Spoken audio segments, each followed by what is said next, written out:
नमस्कार, स्पोर्ट्स जगआउट देख रहे हैं आप और आपके साथ मैं हूं सुरभि तिवारी। डीडी स्पोर्ट्स पर आपका हार्दिक स्वागत है।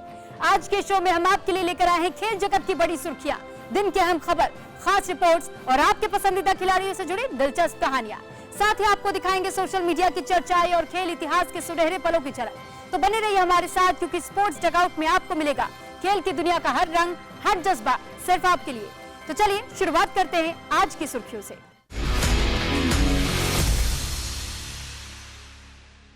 पीएम मोदी ने किया विश्व योगासन चैंपियनशिप का शुभारंभ, वैश्विक मंच पर योग की नई उड़ान। अफगानिस्तान टेस्ट से शुरू होगा टीम इंडिया का नया सफर, गिल की कप्तानी पर नजर। वनडे सीरीज से पहले भारत को झटका, विराट बाहर, रोहित हार्दिक पर सस्पेंस। प्रज्ञा नंदा ने गुकेश को दी मात, नॉर्वे चेस में खिताब की जंग हुई रोमांचक।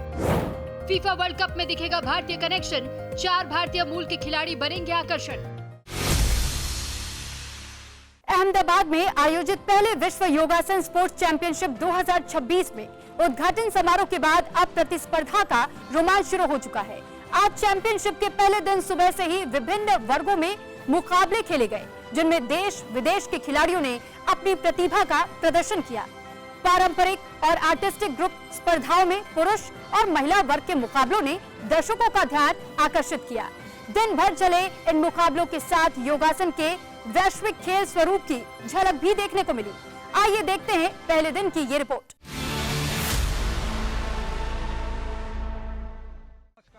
अहमदाबाद में आयोजित पहले विश्व योगासन स्पोर्ट्स चैंपियनशिप 2026 में उद्घाटन समारोह के बाद अब प्रतिस्पर्धा का रोमांच शुरू हो चुका है।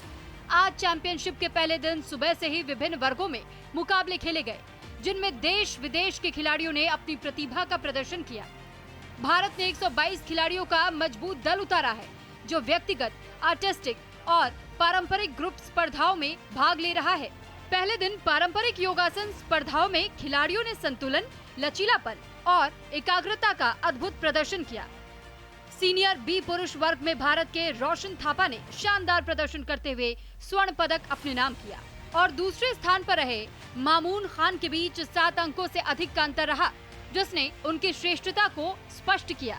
सीनियर पुरुष वर्ग में भारत के अभय बर्मन ने शानदार प्रदर्शन करते हुए स्वर्ण पदक जीता। इंडोनेशिया के अरकान फौजान दूसरे और उज्बेकिस्तान के एलन तीसरे स्थान पर रहे। महिला सीनियर वर्ग में भारत की ऋतु ठाकुर ने स्वर्ण पदक हासिल किया। अर्जेंटीना की नबीला सोल रजत और केन्या की अवूर कांस्य पदक जीतने में सफल रहीं। मुकाबला बेहद करीबी रहा, लेकिन ऋतु ने 1 अंक से अधिक के अंतर से शीर्ष स्थान बरकरार रखा। वहीं सीनियर ए पुरुष वर्ग में सिंगापुर के नथानियल टैन ने पहला स्थान हासिल किया। तंजानिया के करीमा जुमा दूसरे स्थान पर रहे, जबकि भारत के सुमीर गनावली को कांस्य पदक से संतोष करना पड़ा। भारतीय खिलाड़ी स्वर्ण पदक से लगभग 2 अंक पीछे रह गए। महिला वर्ग की एक अन्य स्पर्धा में भारत की ऋतु मंडल ने दबदबा कायम रखते हुए स्वर्ण पदक जीता। कजाकिस्तान के एजान दूसरे और हांगकांग की लाम नगा तीसरे स्थान पर रही। ऋतु ने 8 अंकों से अधिक के बड़े अंतर के साथ ये जीत दर्ज की। पहले ही दिन भारतीय खिलाड़ियों के शानदार प्रदर्शन ने मेजबान देश की उम्मीदों को और मजबूत किया है। आने वाले दिनों में व्यक्तिगत, आर्टिस्टिक और समूह स्पर्धाओं में दुनिया भर की खिलाड़ियों के बीच और भी रोमांचक मुकाबले देखने को मिलेंगे। भारत की प्राचीन योग परंपरा अब वैश्विक खेल मंच पर नई पहचान बनाने की ओर बढ़ रही है। अहमदाबाद में आयोजित पहले विश्व योगासन स्पोर्ट्स चैंपियनशिप 2026 का शुभारंभ प्रधानमंत्री नरेंद्र मोदी ने वीडियो कॉन्फ्रेंसिंग के माध्यम से किया। 78 देशों के 500 से अधिक खिलाड़ी इस ऐतिहासिक प्रतियोगिता में हिस्सा ले रहे हैं। योग को प्रतिस्पर्धी खेल के रूप में स्थापित करने की दिशा में इसे एक बड़ा कदम माना जा रहा है। देखिए ये रिपोर्ट। अहमदाबाद के एका एरिना में इतिहास रचा जा रहा है। पहली बार योगासन को वैश्विक प्रतिस्पर्धी खेल के रूप में दुनिया के सामने प्रस्तुत किया गया है, जहां 78 देशों के 500 से अधिक खिलाड़ी अपनी प्रतिभा का प्रदर्शन कर रहे हैं। प्रधानमंत्री नरेंद्र मोदी ने वीडियो कॉन्फ्रेंसिंग के माध्यम से विश्व योगासन स्पोर्ट्स चैंपियनशिप 2026 का उद्घाटन करते हुए इसे योग के विकास का नया अध्याय बताया। प्रधानमंत्री ने विश्वास जताया कि आने वाले समय में योगासन ओलंपिक और अन्य बहु खेल आयोजनों का भी हिस्सा बन सकता है। This championship is not merely a competition. It's about showcasing discipline, excellence, balance, focus, and limitless potential of the human spirit. For India, this is a proud moment. Yoga has been India's gift to humanity, and today, through Yogasana sport, we are creating a new avenue across the world for young people to embrace the yoga way of life through sport, through aspiration and excellence. योग को वैश्विक प्रतिस्पर्धी खेल बनाने की इस पहल को केंद्र सरकार, आयुष मंत्रालय और भारतीय खेल प्राधिकरण का समर्थन प्राप्त है। प्रतियोगिता में पहली बार अत्याधुनिक इलेक्ट्रॉनिक स्कोरिंग सिस्टम का इस्तेमाल किया जा रहा है, जिससे मूल्यांकन में पूरी पारदर्शिता सुनिश्चित हो सके। केंद्रीय युवा कार्यक्रम एवं खेल मंत्री डॉक्टर मनसुख मांडविया ने कहा कि योगासन को 2030 राष्ट्रमंडल खेलों और 2036 ओलंपिक खेलों में शामिल कराने के प्रयास जारी हैं। 2030 में यही अहमदाबाद में, गुजरात में, भारत में कॉमनवेल्थ गेम्स आयोजित होनी है और उस वक्त योगासना को हमने शामिल करने के लिए निर्णय करा है। इतना ही नहीं, बस जब 2036 में मोदी जी ने भारत में ओलंपिक्स आयोजित हो उसके लिए बीड करके रखा है और उनके लिए भारत प्रयास कर रहा है। उस वक्त हमारा योगासना ओलंपिक्स की स्पोर्ट्स बने, इस दिशा में हम प्रयासरत हैं। प्रधानमंत्री मोदी ने खिलाड़ियों को योगा 365 अभियान का संदेश अपने अपने देशों तक पहुंचाने का आह्वान किया। उन्होंने कहा कि यह प्रतियोगिता सिर्फ पदक जीतने का मंच नहीं, बल्कि पूरी दुनिया को स्वस्थ जीवन शैली से जोड़ने का एक वैश्विक अभियान है। भारत सरकार के आयुष मंत्रालय ने योगा 365 अभियान शुरू किया है। मैं इस वर्ल्ड योगासना चैंपियनशिप में भाग लेने वाले सभी खिलाड़ियों से भी आग्रह करूंगा, जब आप अपने अपने देशों में लौटे तो योग के इस संदेश को भी अपने साथ लेकर जाएं। आप सभी अपने अपने देशों में योगा 365 के एम्बेसडर्स बन सकते हैं। आपका अनुभव और योग के प्रति आपका विश्वास पूरे विश्व को इस संदेश से जोड़ सकता है। योग, जो कभी केवल आध्यात्मिक और स्वास्थ्य साधना का माध्यम माना जाता था, अब खेल की दुनिया में भी अपनी मजबूत पहचान बनाने की ओर बढ़ रहा है। अहमदाबाद में शुरू हुई ये विश्व चैंपियनशिप न केवल भारत की सांस्कृतिक विरासत को नई ऊंचाइयों तक पहुंचा रही है, बल्कि योगासन को वैश्विक खेल आंदोलन का हिस्सा बनाने की दिशा में भी एक महत्वपूर्ण कदम साबित हो रही है। आईपीएल 2026 के रोमांचक समापन के बाद अब भारतीय क्रिकेट टीम की नजरें टेस्ट क्रिकेट पर है। शुभमन गिल की कप्तानी में टीम इंडिया शनिवार से अफगानिस्तान के खिलाफ एकमात्र टेस्ट मैच में उतरने जा रही है। ये मुकाबला सिर्फ एक टेस्ट नहीं, बल्कि भारतीय टीम के वर्ल्ड टेस्ट चैंपियनशिप और 2027 वनडे विश्व कप की तैयारियों की शुरुआत भी मानी जा रही है। एक और युवा भारतीय टीम अपनी नई पहचान बनाने की कोशिश करेगी, तो दूसरी तरफ अफगानिस्तान इतिहास रचने के इरादे से मैदान में उतरेगा। पेश है एक रिपोर्ट।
अफगानिस्तान के खिलाफ आगामी वनडे सीरीज से पहले भारतीय टीम को बड़ा झटका लगा है।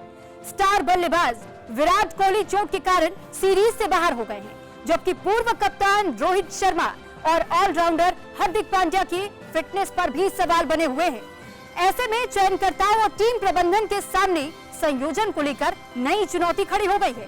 पेश है एक खास रिपोर्ट। अफगानिस्तान के खिलाफ 13 जून से शुरू होने वाली 3 मैचों की वनडे सीरीज से पहले टीम इंडिया की चिंताएं बढ़ती नजर आ रही हैं। सबसे बड़ा झटका विराट कोहली के रूप में लगा है। आईपीएल 2026 के फाइनल के दौरान हैमस्ट्रिंग में आई चोट के कारण कोहली सीरीज से बाहर हो गए हैं।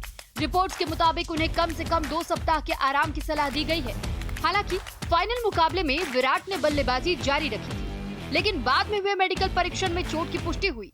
ऐसे में चयनकर्ता किसी भी तरह का जोखिम लेने के मूड में नहीं है, खासकर तब जब जुलाई में इंग्लैंड दौरा भी सामने है। विराट की गैर मौजूदगी में टीम प्रबंधन के सामने विकल्पों की कमी नहीं है। ऋतुराज गायकवाड़, तिलक वर्मा, देवदत्त पड्डीकल, संजू सैमसन और रजत पाटीदार जैसे नाम चर्चा में हैं। माना जा रहा है कि ऋतुराज गायकवाड़ को टीम से जोड़ने पर विचार किया जा सकता है। दूसरी ओर कप्तान रोहित शर्मा की फिटनेस भी चिंता का विषय बनी हुई है। आईपीएल के दौरान हैमस्ट्रिंग समस्या से जूझने वाले रोहित अभी तक बीसीसीआई के सेंटर ऑफ एक्सीलेंस नहीं पहुंचे हैं और उनकी फिटनेस टेस्ट रिपोर्ट का इंतजार किया जा रहा है। ऑलराउंडर हार्दिक पांड्या भी फिलहाल रिहैब प्रक्रिया से गुजर रहे हैं। चयनकर्ताओं के लिए सबसे बड़ा सवाल ये है कि क्या हार्दिक वनडे क्रिकेट में पूरे 10 ओवर गेंदबाजी करने के लिए पूरी तरह फिट हैं या नहीं। 8 जून से भारतीय टीम चंडीगढ़ में जुटेगी और मोहाली में तैयारी शुरू करेगी, लेकिन उससे पहले सबकी नजरें विराट, रोहित और हार्दिक की फिटनेस रिपोर्ट पर टिकी है, क्योंकि अफगानिस्तान के खिलाफ ये सीरीज सिर्फ एक द्विपक्षीय मुकाबला नहीं, बल्कि 2027 वनडे विश्व कप की तैयारियों की दिशा में भारत का अहम कदम भी है। फीफा वर्ल्ड कप 2026 में भारत का इंतजार एक बार फिर लंबा हो गया है।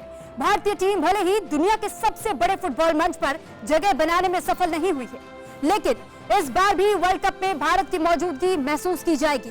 वजह है वो खिलाड़ी जिनकी जड़ें भारत से जुड़ी हैं और जो अलग अलग देशों की जर्सी में फुटबॉल के सबसे बड़े महाकुंभ में अपना दमखम दिखाने के लिए तैयार है। भारतीय विरासत, वैश्विक पहचान और फुटबॉल के सपनों की ये खास कहानी देखिए हमारी ये विशेष रिपोर्ट।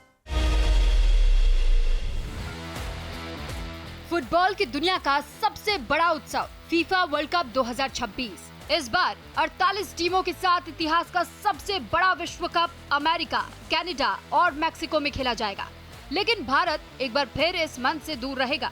1950 में क्वालिफाई करने के बावजूद भारत वर्ल्ड कप नहीं खेल पाया था और तब से आज तक भारतीय पुरुष फुटबॉल टीम इस टूर्नामेंट में जगह नहीं बना सकी है। लेकिन इस बार भी भारत का रिश्ता वर्ल्ड कप से पूरी तरह टूटा नहीं है। दुनिया के अलग अलग देशों की जर्सी में 4 ऐसे खिलाड़ी नजर आएंगे जिनकी जड़ें भारत से जुड़ी हैं। ये खिलाड़ी भारतीय विरासत को विश्व फुटबॉल के सबसे बड़े मंच तक लेकर पहुंचे हैं। सरप्रीत सिंह, न्यूजीलैंड। सबसे चर्चित नाम है न्यूजीलैंड के स्टार मिडफील्डर सरप्रीत सिंह का। पंजाब के जालंधर से संबंध रखने वाले परिवार में जन्मे सरप्रीत ने 2019 में उस समय इतिहास रच दिया था जब जर्मन दिग्गज क्लब बायर्न म्यूनिख ने उन्हें साइन किया। न्यूजीलैंड के लिए 24 अंतर्राष्ट्रीय मुकाबले खेल चुके सरप्रीत अब विश्व कप में अपनी छाप छोड़ने को तैयार हैं। तहसीन Mohammad Jamshid, Qatar.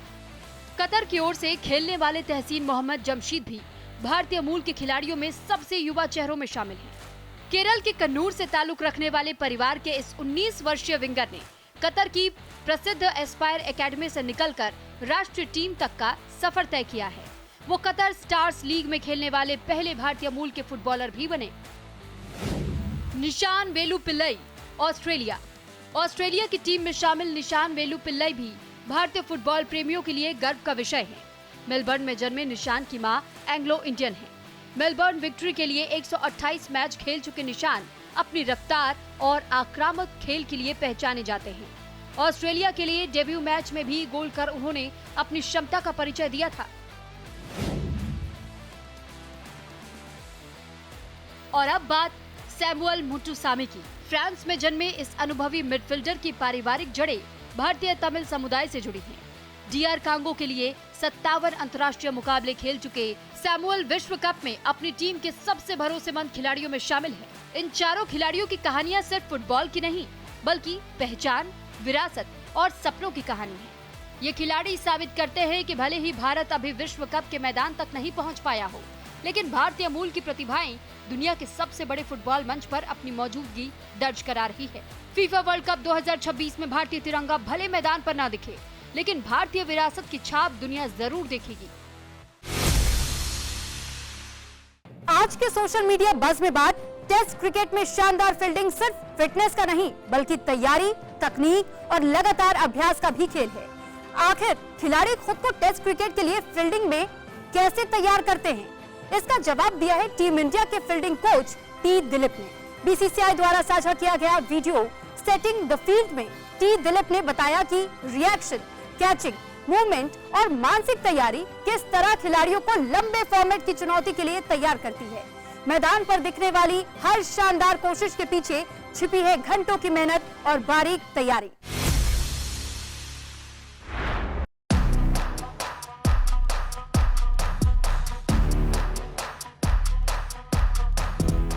See, if you look at prime idea what the boys have been gone through in last 3 months, the game time is always checked in with the amount of matches they played. Shift from a white ball cricket to a red ball cricket, the feel is different, the format is different. I put them across different challenges at different stations, like coming back to the reflexes, coming back to the lateral catches sideways, coming back to the board catches, single hand catches, which we are much more important skills when it comes to test cricket.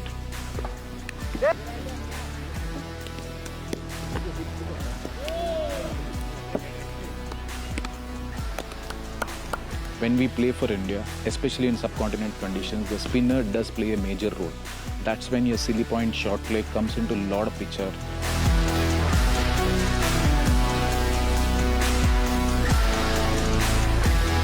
In subcontinent, the other challenge is, because based on the pace of the wicket, you need to be slightly ahead. So the ball does carry a little faster and also low. So that's another challenge we cater. We already discussed with the head coach, captain, as well as SNZs involved in it to take us in a gradual manner, but at the same time tapered enough so that they are ready for the match.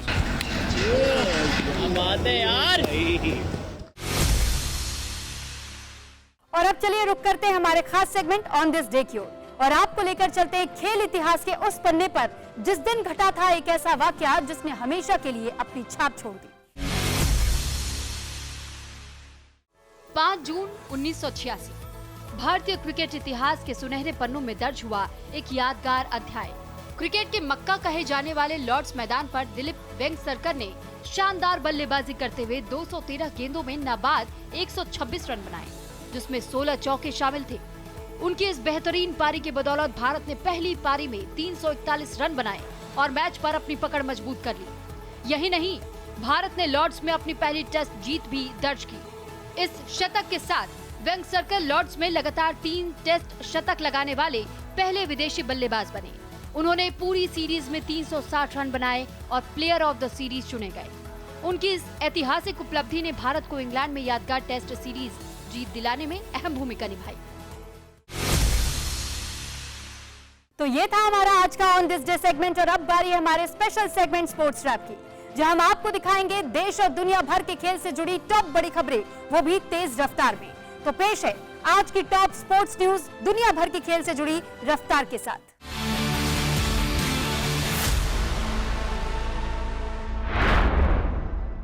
FIFA world cup 2026 के उद्घाटन समारोह को यादगार बनाने के लिए दुनिया के मशहूर पॉप स्टार शकीरा एक बार फिर फुटबॉल के सबसे बड़े मंच पर नजर आएंगे। शकीरा नाइजीरियाई गायक बर्ना बॉय के साथ आधिकारिक वर्ल्ड कप गीत दाई दाई पर प्रस्तुति देंगी। मैक्सिको सिटी के एस्तादियो एस्टेका में होने वाले इस समारोह में जे बाल्विन, टाइला और एलेजांद्रो फर्नांडिस समेत कई बड़े कलाकार भी हिस्सा लेंगे।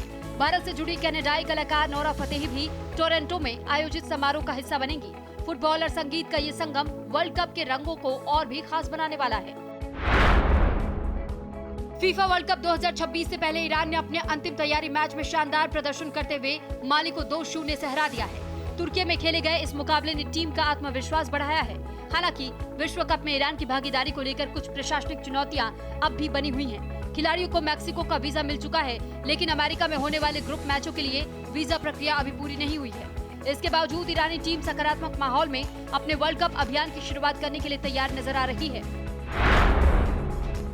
फीफा वर्ल्ड कप से पहले ब्राजील को बड़ा झटका लगा है। स्टार फुटबॉलर नेमार मिस्र के खिलाफ होने वाले अंतिम अभ्यास मैच में नहीं खेल पाएंगे।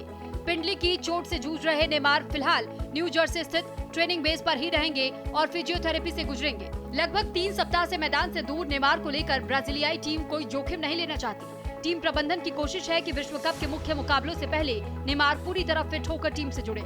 ऐसे में उनकी फिटनेस पर दुनिया भर के फुटबॉल प्रशंसकों की नजरें टिकी हुई हैं। जर्मनी के स्टार टेनिस खिलाड़ी अलेक्जेंडर जेवरेव फ्रेंच ओपन के सेमीफाइनल में पहुंच चुके हैं और अब उनकी नजर अपने करियर के पहले ग्रैंड स्लैम खिताब पर है। टोक्यो ओलंपिक स्वर्ण पदक विजेता जेवरेव का सामना चेक गणराज्य के याकूब मेंसिक से होगा। कई बड़े खिलाड़ियों के बाहर होने के बावजूद जेवरेव के लिए ये टूर्नामेंट सुनहरा मौका बनकर सामने आया है। हालांकि युवा मेंसिक भी अपने पहले ग्रैंड स्लैम फाइनल में पहुंचने के इरादे से उतरेंगे। ऐसे में ये मुकाबला अनुभव और युवा जोश के बीच दिलचस्प जंग साबित हो सकता है। रूस की युवा टेनिस सनसनी मीरा एंड्रीवा ने फ्रेंच ओपन में इतिहास रच दिया है। 18 वर्षीय एंड्रीवा ने सेमीफाइनल में यूक्रेन की मार्टा कोस्ट्यूक को सीधे सेटों में 6-1 और 6-3 से हराकर अपने करियर के पहले ग्रैंड स्लैम फाइनल में जगह बना ली है। मुकाबले की शुरुआत से ही एंड्रीवा ने आक्रामक खेल दिखाया और अपने प्रतिद्वंदी को वापसी का कोई मौका नहीं दिया। अब उनकी नजर करियर के पहले ग्रैंड स्लैम खिताब पर होगी। युवा खिलाड़ी का ये प्रदर्शन टेनिस जगत में नई उम्मीद और नई चुनौती के रूप में देखा जा रहा है। पूर्व ऑस्ट्रेलियाई तेज गेंदबाज शॉन टेट ने बांग्लादेश पुरुष क्रिकेट टीम के तेज गेंदबाजी कोच पद से इस्तीफा दे दिया है। बांग्लादेश क्रिकेट बोर्ड ने सोशल मीडिया के जरिए इसकी पुष्टि की। टेट ने मई 2025 में टीम के साथ काम शुरू किया था और उनका कार्यकाल 2027 तक का चलना था। हालांकि व्यक्तिगत कारणों के चलते उन्होंने समय से पहले पद छोड़ने का फैसला किया। उनके कार्यकाल में बांग्लादेश ने पाकिस्तान के खिलाफ टेस्ट सीरीज जीत जैसी बड़ी सफलता हासिल की। अब ऑस्ट्रेलिया के खिलाफ वनडे सीरीज से पहले टीम को नए गेंदबाजी कोच की तलाश करनी होगी। इंग्लैंड के तेज गेंदबाज ऑली रॉबिन्सन ने लॉर्ड्स टेस्ट में इतिहास रच दिया है। रॉबिन्सन टेस्ट क्रिकेट में इंग्लैंड के पहले ऐसे गेंदबाज बन गए हैं जिन्होंने किसी पारी के पहले ही ओवर में 3 विकेट झटके हो। न्यूजीलैंड के खिलाफ पहले टेस्ट में उन्होंने शानदार गेंदबाजी करते हुए दिन का खेल 4 विकेट लेकर के समाप्त किया। इससे पहले भारत के इरफान पठान भी 2006 में पाकिस्तान के खिलाफ पहले ओवर में हैट्रिक लेने का कारनामा कर चुके हैं। रॉबिन्सन का ये प्रदर्शन इंग्लैंड के लिए बेहद अहम साबित हुआ। भारत की स्टार बैडमिंटन खिलाड़ी पीवी सिंधु का इंडोनेशिया ओपन अभियान समाप्त हो गया है। महिला एकल के प्री क्वार्टर फाइनल में सिंधु को विश्व नंबर 1 दक्षिण कोरिया की अन से यंग के खिलाफ हार का सामना करना पड़ा। सिंधु ने मुकाबले में संघर्ष जरूर किया, लेकिन वो लगातार दूसरी बार अन से यंग को चुनौती देने में नाकाम रही। वहीं पुरुष एकल में आयुष शेट्टी भी बढ़त हासिल करने के बावजूद हारकर टूर्नामेंट से बाहर हो गए। भारतीय चुनौती के कमजोर पड़ने के साथ अब टूर्नामेंट में देश की उम्मीदें भी लगभग समाप्त हो गयी है। भारतीय भाला फेंक खिलाड़ी सचिन यादव का डायमंड लीग डेब्यू उम्मीदों के मुताबिक नहीं रहा। रोम में आयोजित प्रतियोगिता में सचिन केवल 79.18 मीटर का सर्वश्रेष्ठ थ्रो ही कर सके और 8वें स्थान पर रहे। ये उनका व्यक्तिगत सर्वश्रेष्ठ प्रदर्शन 86.27 मीटर से काफी कम था। प्रतियोगिता में श्रीलंका के रमेश थरांगे ने 92.62 मीटर के शानदार थ्रो के साथ पहला स्थान हासिल किया। हालांकि अनुभव सचिन के लिए भविष्य की बड़ी प्रतियोगिताओं की तैयारी में महत्वपूर्ण साबित हो सकता है। नॉर्वे चेस टूर्नामेंट में भारत के युवा ग्रैंड मास्टर आर प्रज्ञानंदा ने शानदार वापसी करते हुए खिताब की दौड़ को रोमांचक बना दिया है। 9वें दौर में उन्होंने मौजूदा विश्व चैंपियन टी गुकेश को काले मोहरों से सिर्फ 34 चालों में मात दी। इस जीत के साथ प्रज्ञानंदा खिताब की दौड़ में मजबूती से लौट आए हैं। वहीं महिला वर्ग में कजाकिस्तान की बीबी सारा ने एक दौर शेष रहते खिताब अपने नाम कर लिया। भारतीय खिलाड़ियों के लिए ये दिन मिश्रित परिणामों वाला रहा, लेकिन प्रज्ञानंदा की जीत ने भारतीय शतरंज प्रशंसकों को जश्न मनाने का मौका दिया। अब स्पोर्ट्स रैप से आगे बढ़ते हुए बात करते हैं हमारे बर्थडे स्पेशल सेगमेंट की। आज हम मना रहे उन खिलाड़ियों का जन्मदिन जिन्होंने अपने शानदार खेल से सबको प्रभावित किया। आइए जानते हैं उनके बारे में कुछ खास बातें।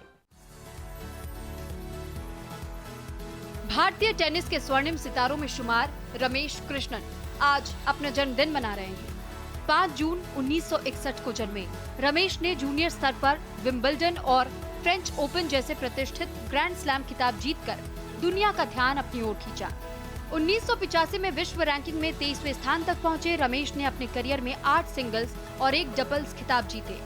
1987 में भारत को डेविस कप फाइनल तक पहुंचाने वाली टीम का अहम हिस्सा रहे और 1989 ऑस्ट्रेलियन ओपन में विश्व नंबर 1 मैट्स विलेंडर को हराकर बड़ी उपलब्धि हासिल की। टेनिस में उनके योगदान के लिए उन्हें अर्जुन पुरस्कार और पद्मश्री से सम्मानित किया गया। जन्मदिन पर रमेश कृष्णन को ढेरों शुभकामनाएं।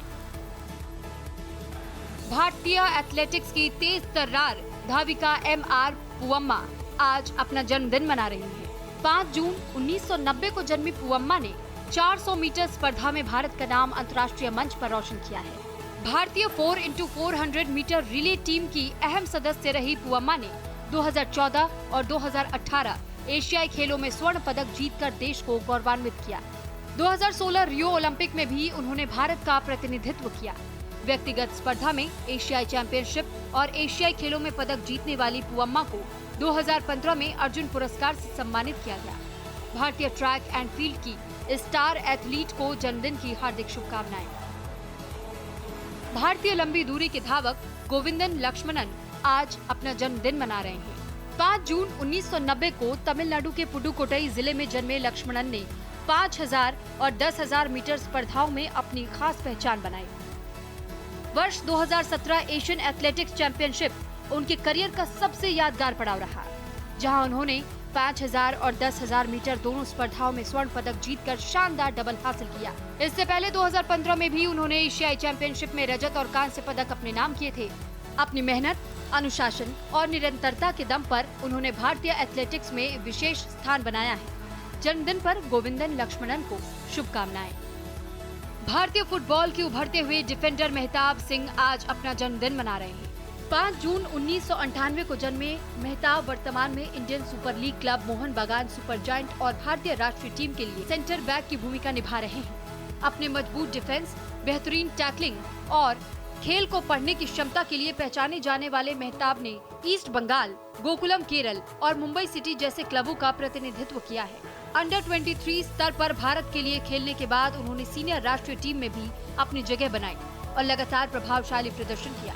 भारतीय फुटबॉल के इस प्रतिभाशाली रक्षक को जन्मदिन की ढेरों शुभकामनाएं। भारतीय फुटबॉल के अनुभवी मिडफील्डर रोलिन बोर्जेस आज अपना जन्मदिन मना रहे हैं। 5 जून 1992 को जन्मे रोलिन ने भारतीय फुटबॉल में अपनी मेहनत और निरंतर प्रदर्शन से खास पहचान बनाई है। स्पोर्टिंग गोवा से अपने करियर की शुरुआत करने वाले रोलिन ने नॉर्थ ईस्ट यूनाइटेड, ईस्ट बंगाल, मुंबई सिटी और वर्तमान में केरल ब्लास्टर्स का प्रतिनिधित्व किया है। 2015 में उन्होंने भारतीय सीनियर टीम के लिए पदार्पण किया और 35 अंतर्राष्ट्रीय मुकाबलों में देश का प्रतिनिधित्व किया। 2016 में उन्हें AIFF emerging player of the year चुना गया। मिडफील्ड में संतुलन और नियंत्रण के लिए मशहूर रोलिन भारतीय फुटबॉल के भरोसेमंद खिलाड़ियों में गिने जाते हैं। जन्मदिन पर उन्हें हार्दिक शुभकामनाएं। डीडी स्पोर्ट्स की ओर से इन सभी खिलाड़ियों को जन्मदिन की हार्दिक शुभकामनाएं।